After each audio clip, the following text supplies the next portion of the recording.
सरोकार। नमस्कार, मैं हूं मयूरी। आप देख रहे हैं प्राइम टीवी। एनडीए के खिलाफ बने इंडिया गठबंधन की 2 दिवसीय दूसरी बैठक पूरी हो गई है।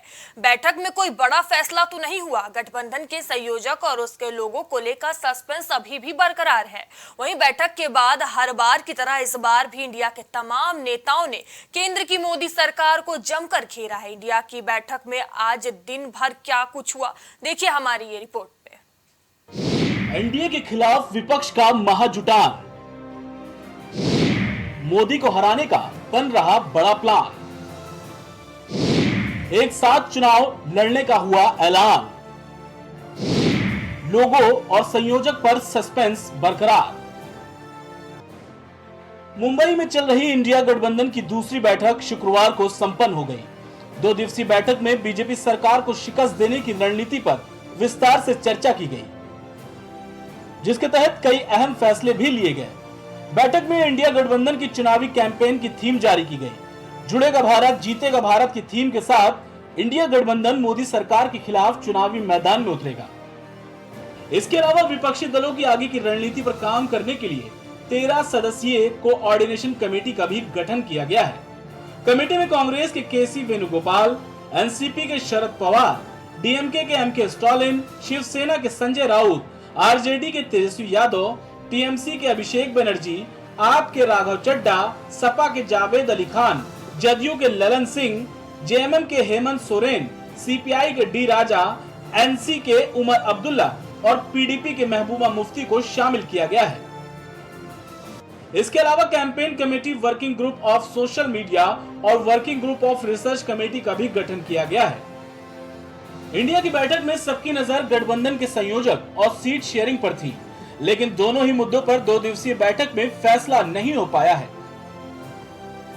गठबंधन की तरफ से कहा गया है कि इस पर जल्द चर्चा होगी और राज्यों के नेताओं के साथ बैठक कर जल्द ही सीट शेयरिंग का फॉर्मूला तय कर लिया जाएगा। इंडिया की दूसरी बैठक में गठबंधन के लोगों पर भी सबकी निगाहें थी, लेकिन इस पर भी सस्पेंस बरकरार है। हालांकि विपक्षी गुट की तरफ से यह दावा जरूर किया गया कि उनके कुनबे में 2 और क्षेत्रीय दल शामिल हैं और उनके घटक दलों की संख्या 28 हो गई है। बताया गया है कि गठबंधन में महाराष्ट्र की वामपंथी party peasants and workers committee of India शामिल हुई है, जबकि दूसरी पार्टी का नाम नहीं बताया गया है। इसके अलावा देश के अलग अलग हिस्सों में जनसभाएं आयोजित की गई हैं। कई दिनों के इंतजार और तमाम कयास आराइयों के बावजूद बीजेपी के खिलाफ एकजुट हुए विपक्षी गठबंधन Indian national development inclusive alliance के ग्रैंड हयात होटल में हुई बैठक में कोई बड़ा फैसला नहीं हुआ। इसके बाद शाम को हुई प्रेस कॉन्फ्रेंस में इंडिया गठबंधन के तमाम पार्टियों के नेताओं ने एक एक करके विपक्ष पर जमकर निशाना साधा। सबसे पहले कांग्रेस अध्यक्ष मल्लिकार्जुन खड़गे ने संसद का विशेष सत्र बुलाने और महंगाई पर मामूली राहत देने को लेकर मोदी सरकार पर जमकर निशाना साधा। यानी कोई कम नहीं हुआ, पहले जो था उससे ज्यादा बढ़ाए थे, उसको थोड़ा कम करके, लेकिन इससे लाखों रुपए उन्होंने कमाया। ये तो गरीबों से चोरी कर दिए और गरीबों के जो काटे और लोगों को दिखाने के लिए 100-200 रुपए कम करना और कहना कि मैं गरीबों के लिए काम कर रहा हूं। कांग्रेस सांसद राहुल गांधी ने प्रेस कॉन्फ्रेंस में माना कि इंडिया के दलों में कई मुद्दों को लेकर मतभेद है, लेकिन उन्हें जल्द दूर कर लिया जाएगा। राहुल अपने गठबंधन में एकजुटता का और जीत का दावा किया, साथ ही भ्रष्टाचार के मुद्दे पर मोदी सरकार का जमकर घेराव किया। मुझे बहुत खुशी हो रही है कि जो हमारी पार्टीज हैं, जो हमारे नेता हैं, उनके बीच में जो रैपोर है, जो फ्लेक्सिबिलिटी है, वो गहरी होती जा रही है। और मुझे लगता है कि इंडिया अलायंस बीजेपी को चुनाव में आसानी से हरा देगा। बीजेपी हिंदुस्तान के गरीब लोगों से धन छीनकर चुने हुए 2-3 लोगों को देती है। वहीं आरजेडी चीफ लालू यादव ने अपने अंदाज में मोदी सरकार पर हमला बोला और पीएम मोदी के चुनावी वादों को याद कराते हुए तंज कसा। लालू ने कहा कि हम पीएम मोदी को हटाकर ही दम लेंगे।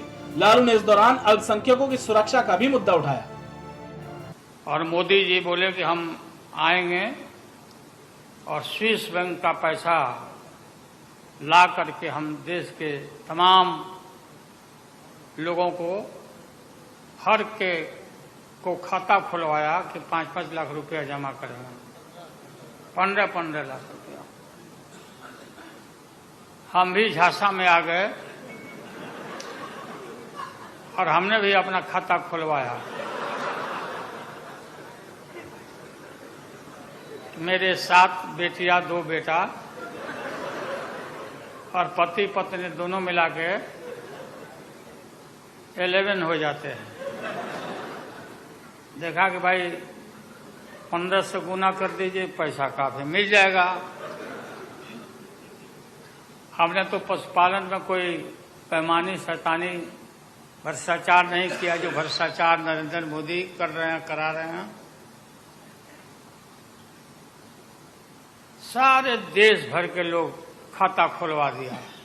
वहीं बिहार के सीएम नीतीश कुमार ने कहा कि जो अभी केंद्र में हैं, वो जाएंगे, वो हारेंगे। उन्होंने मीडिया पर कब्जा कर लिया है। नियमित रूप से अब जगह जगह जा करके हम लोग अपना प्रचार प्रसार का काम करते रहेंगे।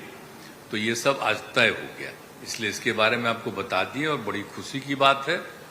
और अब आप समझ लीजिए कि जितनी पार्टियां एकजुट होकर के काम कर रही हैं, तो आप अच्छी तरह जान लीजिए कि अब इसी का नतीजा होगा कि अभी जो केंद्र में हैं अब वो हारेंगे, अब वो जाएंगे। वहीं दिल्ली के सीएम अरविंद केजरीवाल ने भी दावा किया कि इंडिया गठबंधन मोदी सरकार के पतन का कारण बनेगा। उन्होंने ये भी साफ किया कि उनका कोई विवाद नहीं है और गठबंधन को कमजोर करने के लिए अफवाह फैलाई जा रही है। बहुत बड़ी बड़ी ताकतें इस इंडिया अलायंस को तोड़ने में लगेंगी, बहुत बड़ी बड़ी ताकतें। पिछले कुछ दिनों से मैं देख रहा हूं, जबरदस्ती क्या दिखाया जाएगा, इसकी उसके से लड़ाई हो गई, उसकी उससे लड़ाई हो गई, जबरदस्ती दिखाने की कोशिश की जाएगी, जबरदस्ती दिखाने की कोशिश की जाए। मैं पिछली 3 मीटिंग अटेंड कर चुका, मैं आपको पूरी जिम्मेदारी के साथ कह सकता हूं, जितनी अच्छे से और जितने प्यार और मोहब्बत से सारी मीटिंग्स हुई हैं, किसी के साथ लड़ाई नहीं है। और यहाँ पे जितने लोग बैठे हैं, कोई पद के लिए नहीं आया, सब 140 करोड़ लोगों के इस भारत देश को बचाने के लिए आए हैं। एनसीपी चीफ शरद पवार ने बीजेपी नेताओं के द्वारा उनके गठबंधन को घमंडिया कहे जाने पर सवाल उठाया।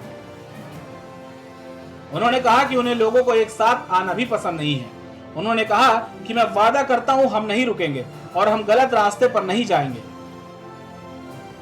हम देश में एक स्वच्छ प्रशासन देने के लिए सब कुछ करेंगे। भारतीय जनता पार्टी के वरिष्ठ नेता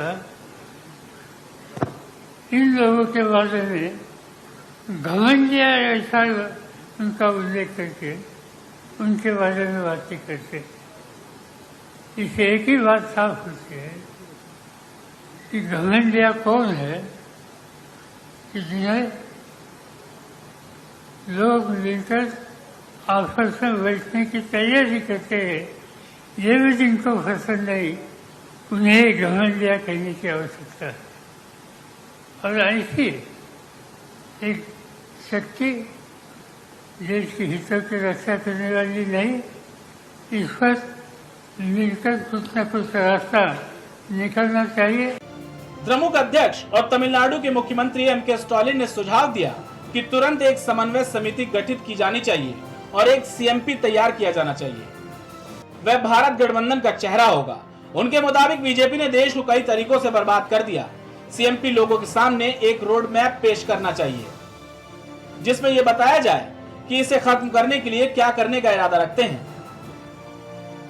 इंडिया की तीसरी बैठक के बाद गठबंधन के नेताओं ने तमाम जानकारी दी, मगर उन सवालों का जवाब नहीं दिया जिसकी चर्चा बैठक से पहले चल रही थी। इससे कई तरीके के सवाल और सस्पेंस बरकरार है। देखना है इन सवालों के जवाब कब तक मिलते हैं और तमाम सस्पेंसों से पर्दा कब तक उठता है। Output desk, prime TV. अभी के लिए हमारी इस रिपोर्ट में इतना ही। आगे आपसे फिर होगी मुलाकात, तब तक के लिए बने रहिए प्राइम टीवी के साथ। नमस्कार। कुछ भाव पुष्प